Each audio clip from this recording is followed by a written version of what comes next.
The third speaks in afternoon is Professor Lin Jianfeng from Tsinghua University, and his title is On Mapping Class Groups of Four Manifolds. Welcome, Professor Lin Jianfeng.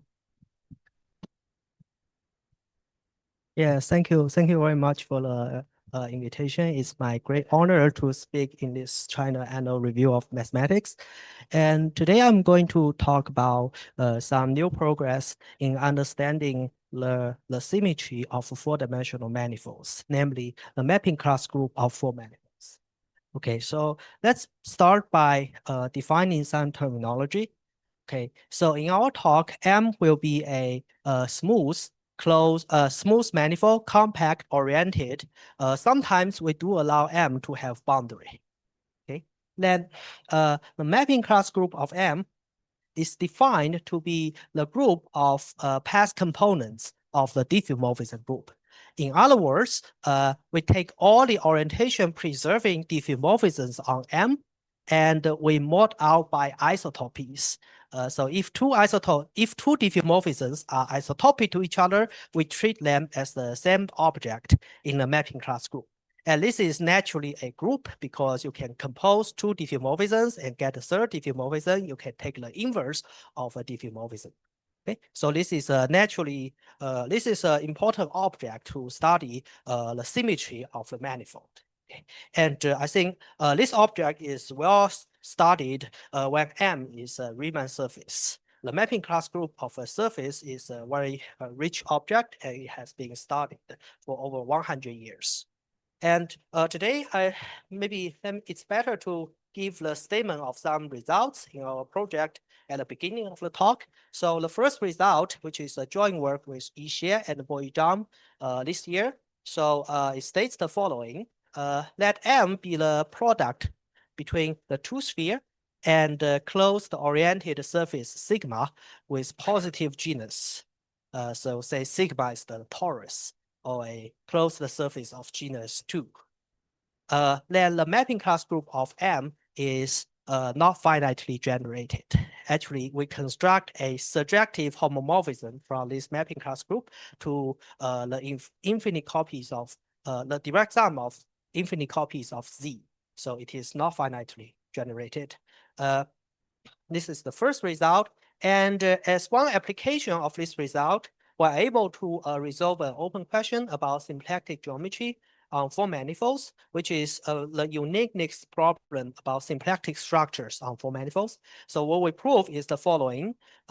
Consider an irrational root surface, which is just a sphere bundle over a Riemann surface of positive genus.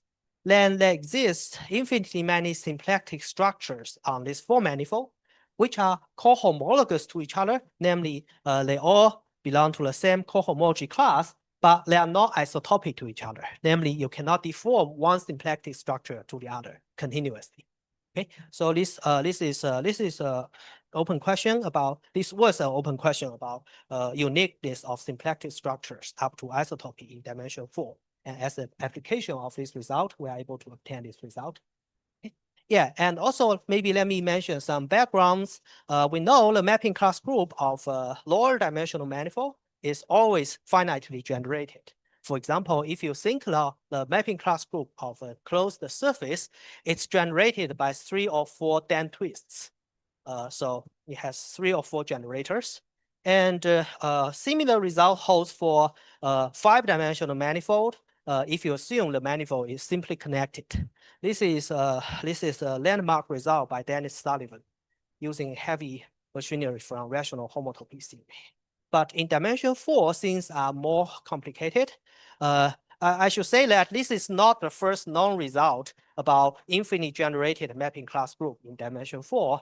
Actually, there are a few previous known examples of four manifolds with infinite generated mapping class group, including S1 cross S3 and also S1 cross D3.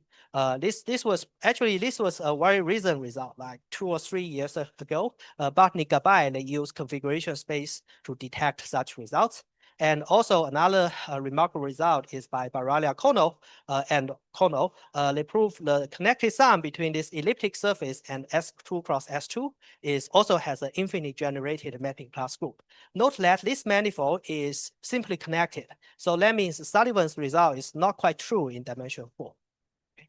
Yeah. So so that's the statement of some main results I want to talk about. So before talking about the proof, maybe it's better to talk about the machinery we're using to detect these infinite generations of mapping class group. It's called a DEX invariant. It's really an invariant.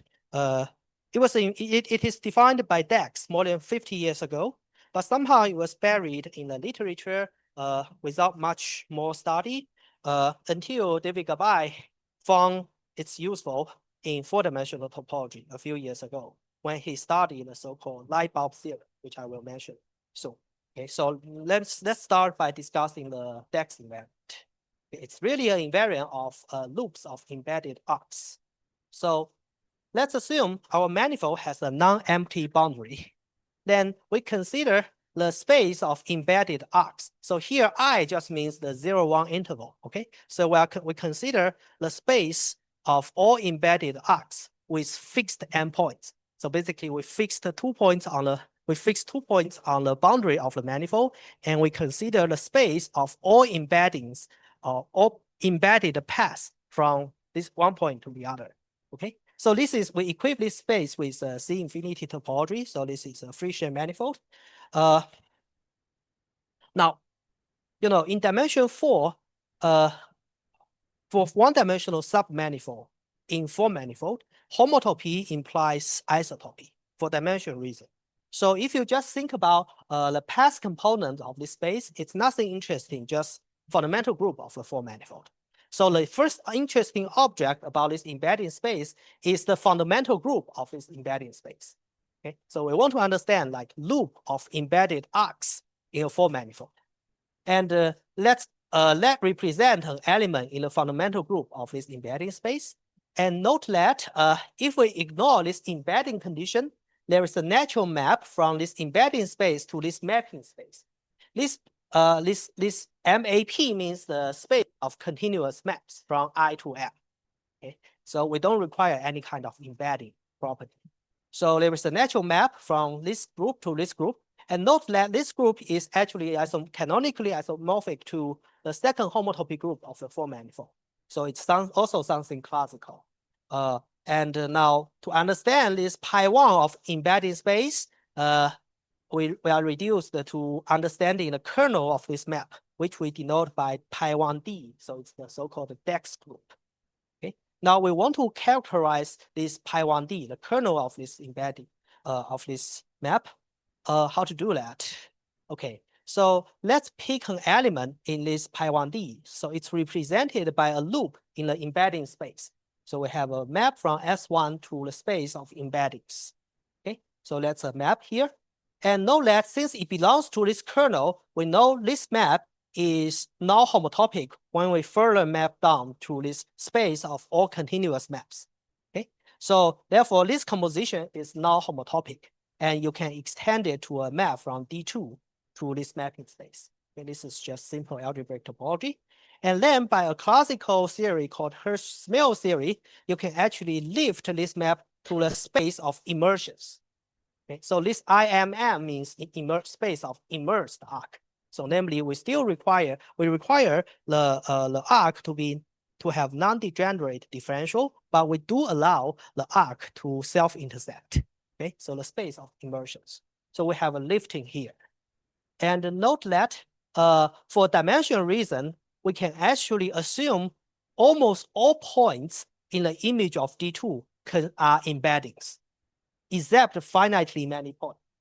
So we are thinking about like a 2-parameter family of immersed arcs. And for dimensional reason, you can assume all of them are embeddings, except finitely many of them. Okay?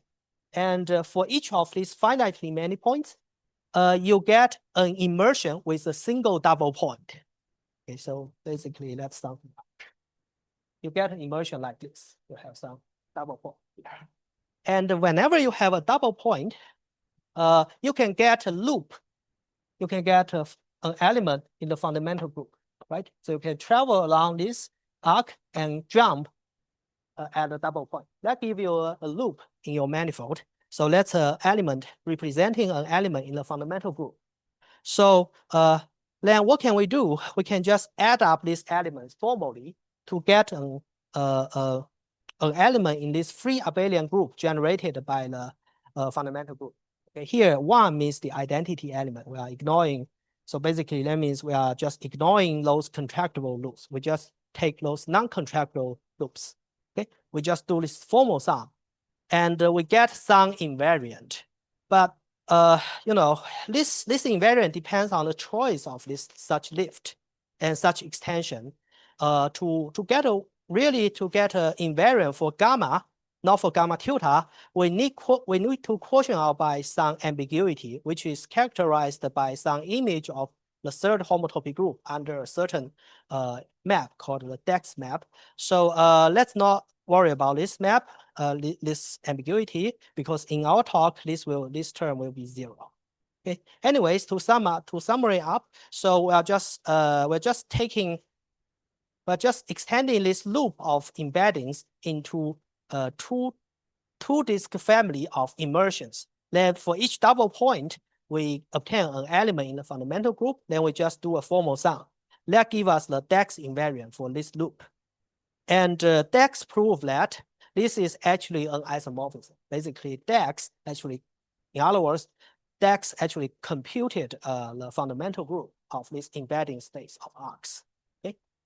From a modern perspective, this can be done because this I is one-dimensional submanifold of the four-dimensional manifold. So the codimension is at least 3. So when the codimension is greater or equal than 3, you have a powerful machinery called embedding calculus, which tell you complete information about the embedding space, okay, by studying the configuration spaces. And this is a specific case of that theory.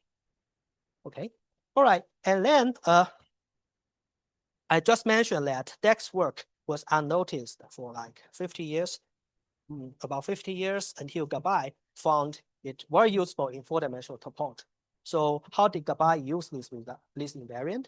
Gabai used the invariant to study embedded disks, okay, namely embedded two-dimensional submanifold of a four-manifold. So let's consider two embedded disks in M. M, again, here is a four-dimensional manifold with boundary.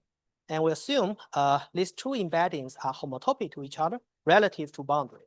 And we want to use some kind of invariant to distinguish these two disks and prove that they are not smoothly isotopic to each other. Okay, that's what we want to do. We want to define some invariant. How to do that? Well, you know, okay, two-dimensional submanifold is harder to study, but well, there is one easy thing to do, which is we can always decompose this two-dimensional disk into a one-parameter family of arcs. Okay, so we can just decompose this two-dimensional object into a one-dimensional object of one manifold. Okay, so that's our decomposition, and we decompose it into a family of arcs. Then, by restricting the embedded disk to each arc, we get an embedding, right? So each of these D0, D1 give a path in the space of embedding, because we can just restrict our embedded disk to each arc. That gives us a whole family of embedded arcs. So we get two passes in the space of embeddings. And note that basically, you know, D0 and D1, they equal each other on the boundary. So that means these two passes, they have the same endpoints. So therefore, we can compose these two passes and get a loop in the space of embedding. Moreover, since we assume these two disks are homotopic to each other relative to boundary, we see that this loop is actually non-homotopic in the space of all continuous maps. So it belongs to the Dex group. And this allows us to define the Dex invariant of this loop of embedded arcs. And it turns out that this is an invariant of these two embedded disks. It's called a relative Dex invariant for embedded disks. Okay, and if these two disks have non-trivial relative Dex invariant, they are not isotopic to each other. Okay, so this is how Gabai proved a certain pair of disks are homotopic to each other but not isotopic to each other. Okay, yeah, and so what do? We to prove the result of our mapping class group, we need to develop a Dex theory for closed surface, not just for disks, because we want to study closed for manifolds without boundary. So for that purpose, we need the corresponding theory for embedded surfaces. So again, let's set M to be the product manifold sigma cross S2 with genus sigma greater or equal to 0. Let's consider this standard embedding, sigma embedded into M, I0, okay? And let's consider the set of all embedded surfaces, which are homotopic to I0. So this is a huge set. And to state our result, we need to introduce another notation. We let C be the quotient of pi 1 by conjugation. Namely, an element in C is a free homotopy class of non-contractible loops. Then what do? We prove that there is a Dex invariant, which is a map from this, the input are two surfaces, two embedded submanifolds, which are homotopy to each other. And the output is an element, is a formal linear combination of conjugacy classes. This invariant satisfies the following properties. If two embeddings are isotopic to each other, then their Dex invariant must be 0. In other words, if you can compute the Dex invariant to be non-zero, then you can conclude that these two surfaces are not isotopic to each other. Second, it's additive. The relative Dex invariant is additive. And third, it is natural under the action of diffeomorphism. Namely, if we take a diffeomorphism which is homotopic to identity, then it doesn't change the relative Dex invariant. This naturality is crucial when we try to use this invariant to study mapping class groups. Okay, and well, if you just look at these three properties, you may say, okay, we can just define this to be a trivial map. Well, that's not true. We can actually, this map is non-trivial. Actually, for any non-trivial element in the fundamental group, we can find a diffeomorphism such that the relative Dex invariant between I0 and its image under the diffeomorphism equals G plus G inverse. Here, F is the so-called barbell diffeomorphism. So it's a specific kind of diffeomorphism on four manifolds, which is extremely useful. Yeah. So so basically the fourth point states that the image of this rank, the image of this map is infinite rank. Okay. Yeah. And this is what we proved, generalizing Dex invariant for disks. And let me sketch the idea how to define this relative Dex invariant. Now, suppose we have two closed embedded surfaces, I1 and I2, which are homotopic to each other, and they are both homotopic to the standard embedded surface I0. Okay. Now, we fix a standard handle decomposition of the surface. For example, if you have a torus, you can always fix the handle decomposition. It has a single 0 handle, 2 1 handles, and a single 2 handle. Okay. So, and the rest is a 2 handle. So you can, handle decomposition is just a manifold version of a CW decomposition. Okay. So you fix the handle decomposition. We decompose the submanifold into simple pieces. Here I'm using H0 to denote the 0 handle, H1 to denote the union of 1 handles, and H2 to denote the 2 handle. Okay. Now let's think about the problem. So we know these two embedded surfaces are homotopic to each other. That's our assumption. But we also know for one-dimensional submanifold of four-dimensional manifold, homotopy implies isotopy. So that tells us that these two embedded surfaces are actually isotopic to each other if you restrict them to a 0 skeleton and 1 skeleton. In other words, if you just restrict these two invariants to H0 and H1, they are actually isotopic to each other. So after initial isotopy of these invariants, we may actually just assume that these embedded surfaces are equal each other when restricted to the 0 handle and 1 handle. Okay? The only difference is on the 2 handle, or you can say on a 2-dimensional cell. Okay? Now, since they are equal to each other on the 0 and 1 handles, we just do the naive thing. We just remove the tubular neighborhood of the image of 0 and 1 handles. That gives us a manifold with boundary. And by restricting this embedded surface to a 2-dimensional handle, or just 2 cells, we get 2 embedded disks into this manifold with boundary. Okay, so these are 2 embedded disks in the manifold with boundary. Then what do we prove? This proposition is actually easy to state but hard to prove. We use like 50 pages careful analysis of barbell diffeomorphisms and embedding spaces to prove this proposition. The statement is given as follows. First, we can find these initial isotopies such that these two disks obtained by restricting the surface to the 2 handle, they are homotopic to each other in M1. Okay, this is, well, at first, you may think this is trivial, right? Because we already assume the surfaces are homotopic. Why do we still need to prove this? The point is that here we are requiring the 2 handles to be homotopic to each other in the complement of 0 and 1 handles. This is not always possible because for a general homotopy, the 2 handle will pass through the 0 and 1 handles. But here we require the homotopy to happen in M1. So you are not allowed it to cross the 0 and 1 handles, okay, when you homotope the 2 handle. So this is the first condition. We can choose a suitable I1 and I2. And the second part of the proposition is that, okay, since these 2 disks are homotopic to each other, you can use Gabai's invariant to define this relative Dex invariant, okay? And we can further project this Dex invariant to ZC, okay?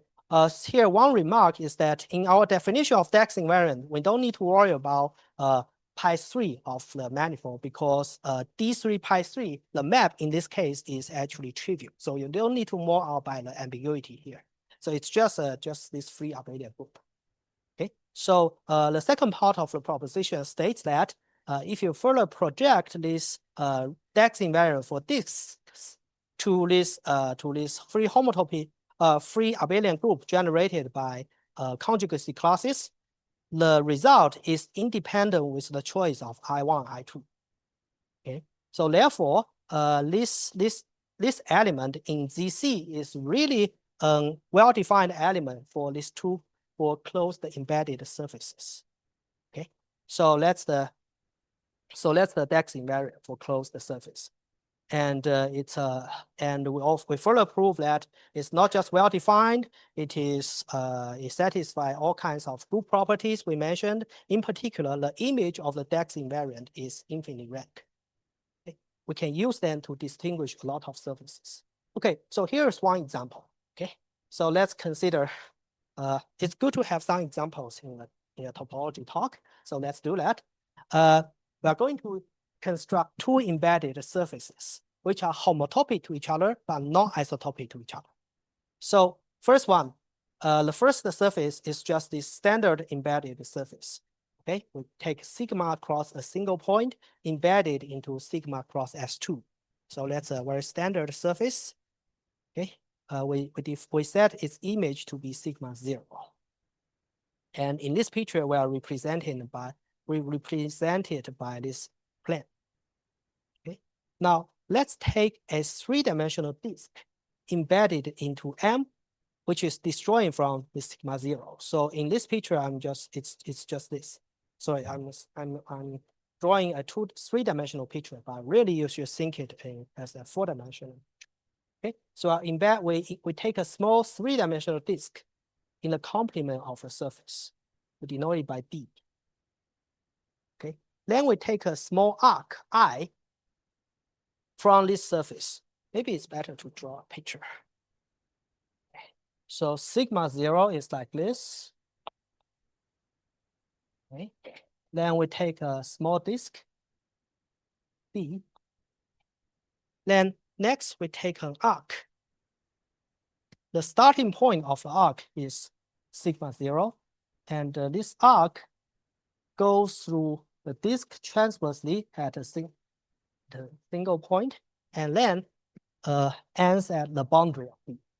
Okay. So in other words, this arc satisfies the following property: gamma 0 belongs to sigma 0, gamma 1 belongs to the boundary of the disk, and interior of this gamma intersect the interior of D at a single point, so which is gamma 1/2.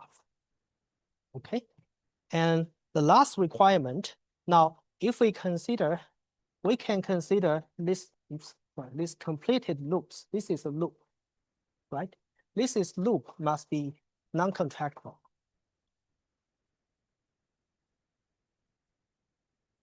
In other words, you should imagine there are some certain holes in this four-dimensional manifold.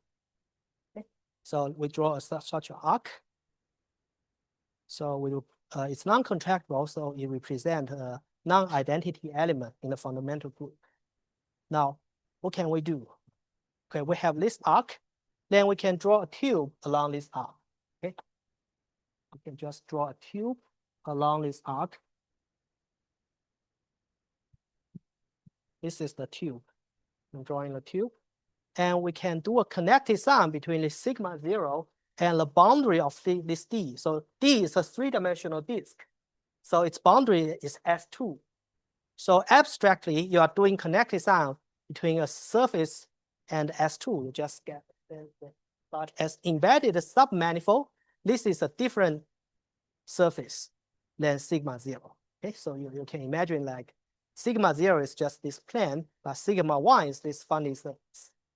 Okay, so these are two surfaces, embedded surfaces. And it's not hard to see that the two surfaces are actually homotopic to each other, because if you don't care about embedding, you can just contract this three-dimensional disk into a single point. You can basically self-cross this part with this part. Okay. However, we can use Dex invariant to show that the relative Dex invariant between these two embeddings is given by G plus G inverse. So actually it's non-zero. So these two surfaces are homotopic to each other, but not isotopic to each other. So this is a natural example where Dex invariant tell you something non-trivial. Okay. If you don't, as far as I don't know any easier invariant that can distinguish these two embedded surfaces. For example, you can consider the complement and consider the complements are actually diffeomorphic to each other. Okay, so you cannot, I don't know any other methods to detect these two surfaces. Anyway, so this is a specific example. And now maybe let me give another application of our invariant. It's so-called Gabai's four-dimensional lightbulb theorem. So let me first state Gabai's four-dimensional lightbulb theorem. The statement is the following: consider two embedded spheres in M. Okay, M is a four-dimensional manifold. Suppose they have a common geometric dual. So what does that mean? Common geometric dual means a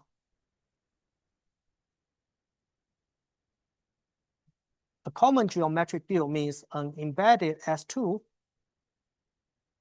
such that I1 of S2 intersect this G transversely at a single point, and also I2 of S2 intersect G transversely at a single point. Okay. Sorry, I should require that the self-intersection number of G is 0. Okay. So that's the meaning of two embedded sphere with a common geometric dual. And suppose they have a common geometric dual, they are homotopic to each other. And suppose the fundamental group of M has no two torsion, then these two embedded spheres are actually isotopic to each other. Okay, so this is called Gabai's lightbulb theorem, LBT lightbulb theorem. Why is it called lightbulb theorem? It's kind of interesting to explain this terminology because there is the classical lightbulb theorem saying that if you consider the space of embedded arcs in I cross S2, this is connected.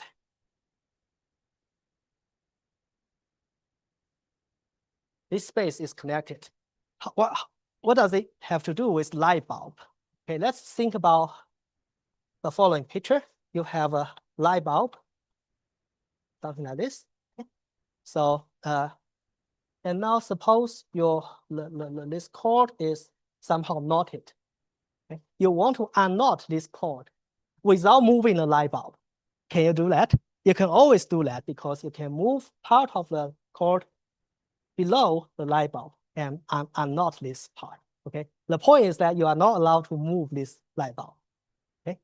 So this okay. And basically, a specific case of this Gabai's light bulb theorem states that it's a four-dimensional analog of this. So it states that if you don't consider I, which is one-dimensional disk, instead you consider the embedding from D2 to D2 cross S2. You consider pi naught of this guy. This is actually Z.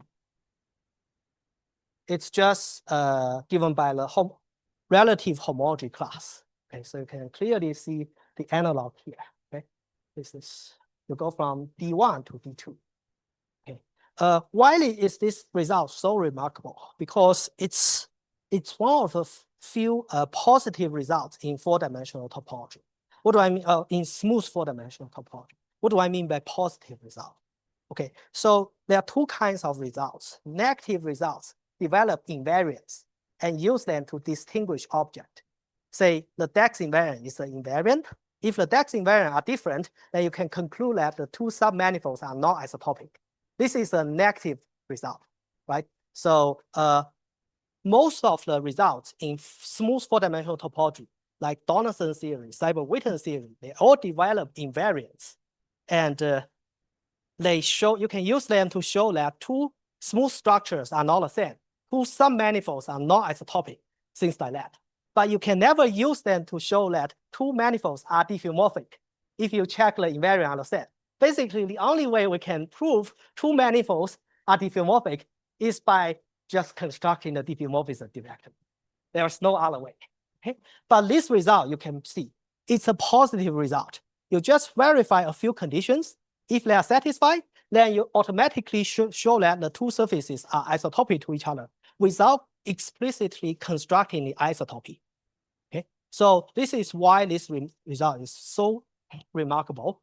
And so because it's so remarkable, one may try to generalize this to in all kinds of settings. For example, we may want to remove this two torsion condition. It turns out by a result of Hanna-Schwarz, you cannot do that. When the fundamental group has a two torsion, you need an additional invariant called Friedmann-Quinn invariant. But that can be done. You can add in a third invariant and generalize this lightbulb theorem. Another direction is to generalize this not to just embedded sphere, but to like embedded surface of higher genus, like embedded torus. Okay, and actually Gabai did such generalization by imposing certain additional condition on the fundamental group. And Gabai asked whether it's possible to just remove that condition. And our result shows that no.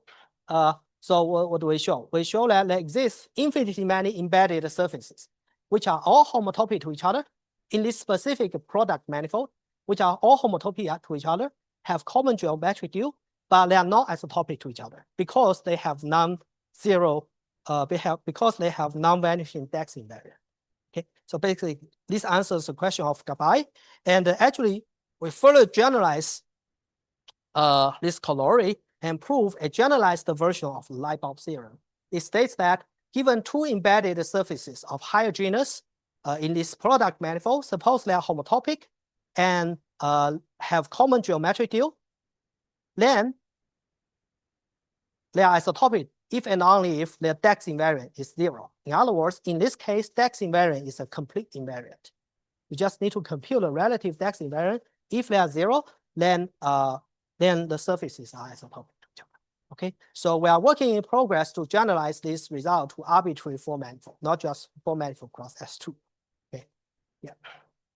All right, and okay, so remember that at the beginning I'm talking about mapping class group. That's about diffeomorphisms, right? So we also want to construct some interesting diffeomorphisms on four manifolds. So what's that? That's called the barbell diffeomorphism. Okay, so how to define this diffeomorphism? Let's consider this embedding from this disjoint union of intervals to four-dimensional disk. Okay, so I denote it by I theta. Theta is a parameter. It's a point in S1. So the explicit expression is like this.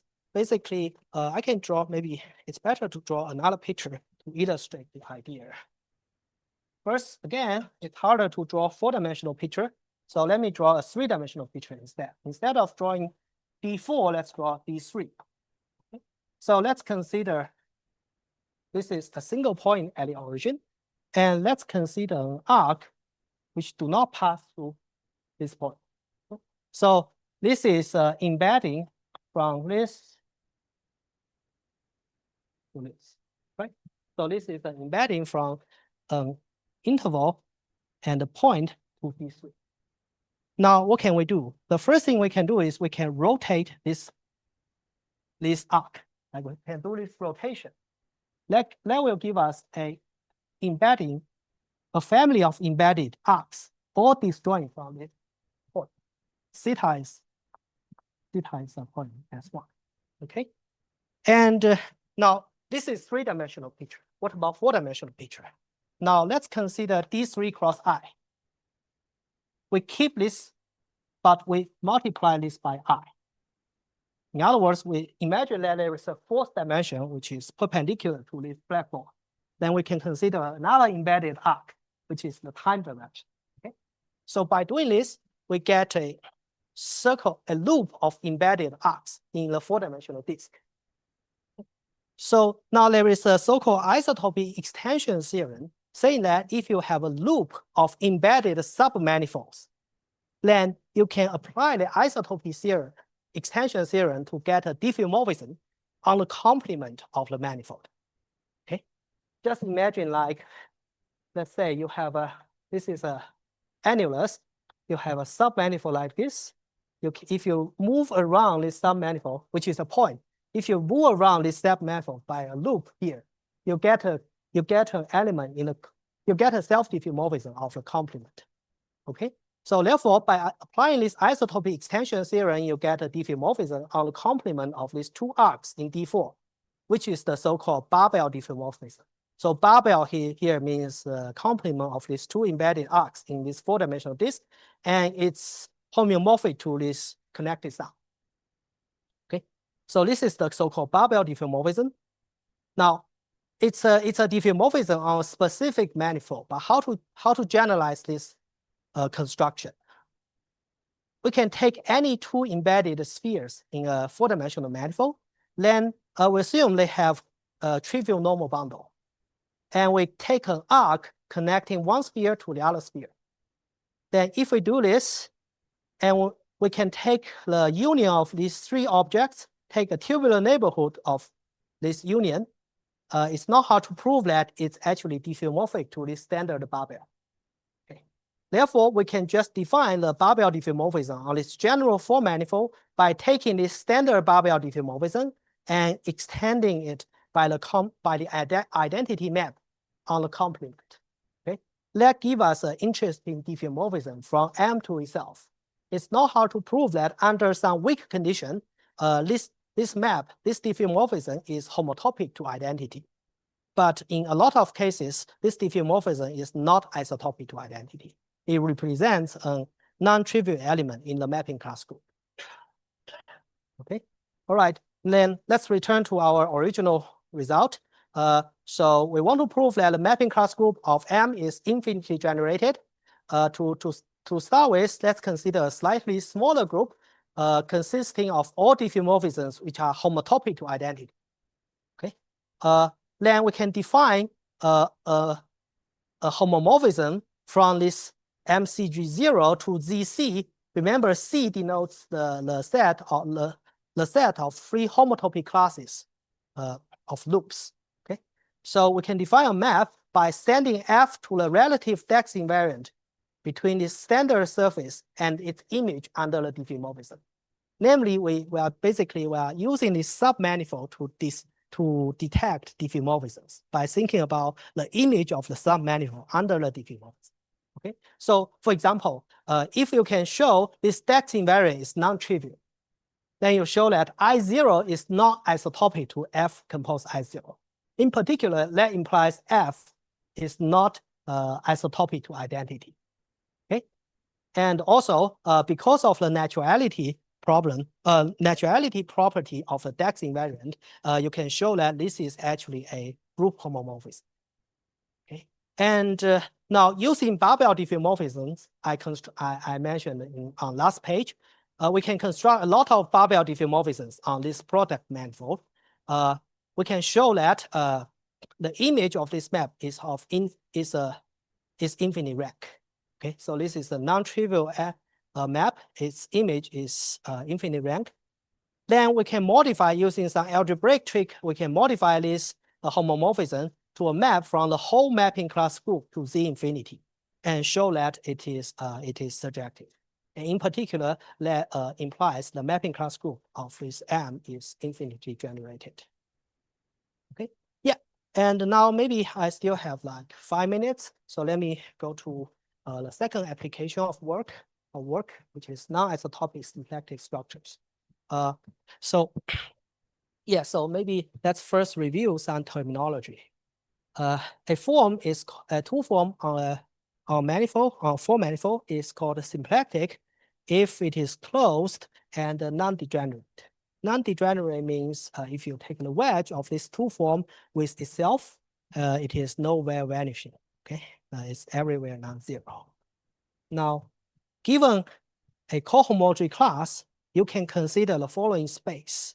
You can consider the space of all symplectic forms on this given manifold, okay, in a fixed cohomology class. And a path in SA is called an isotopy of symplectic forms. Okay. So a central question in symplectic topology is to study existence and the uniqueness of symplectic structures on a given manifold. Okay, and there are many different versions of uniqueness question. For example, you can ask about uniqueness up to isotopy. You can ask about uniqueness up to homotopy. Okay, here isotopy means, okay, so maybe let me write something. There are several equivalent relations. Maybe let me mention two of them. So if you have two symplectic forms, symplectic, a homotopy is a path of symplectic forms.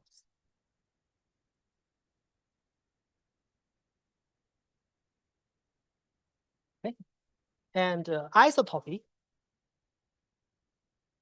means omega t must be symplectic, and furthermore, we require the cohomology class must be constant.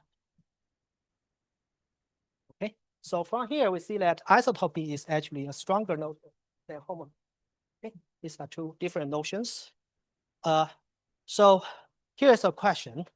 I think it's a well-known question about uniqueness of symplectic structure. Does there exist a closed form manifold such that this space is not connected? So this question is asking whether two cohomologous symplectic forms are always isotopic to each other. Okay, and as an application of our result, we obtain the following proof theorem. For any root surface, irrational root surface, meaning that it's a sphere bundle over sigma of positive genus and any cohomology classes, this space has infinitely many components. Namely, there are infinitely many symplectic forms, which are all cohomologous to each other, but non-isotopic to each other. Actually, we also prove they are not homotopic to each other. So there are symplectic forms with the same canonical classes, but not even homotopic to each other. Such result was known in higher dimension by the work of McDuff and Yongbing Ran using Gromov-Witten theory.